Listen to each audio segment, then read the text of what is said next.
хостелдар өте көп. Ценасы орташа 25 лари. 25 лари ол біздің теңгемен 4,5 теңгенің айналасында. Шамасын сіздерге көрсетейін, хостелдер қандай болатын. Сколько стоит? Хостел? Да. 25. 25 лари. Комнату можно посмотреть? Да.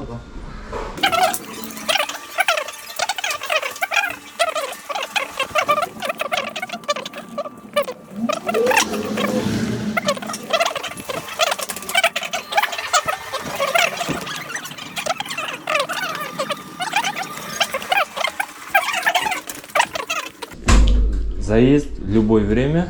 Выход 12. Если много... Рахмет деп шығып кеттім. Бұндай жерге жалғыз келмесеңіз, семьяңызбен келу ыңғайсыз болатын шығар.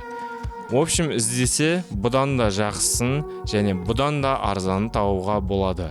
Booking сайты аман болсын.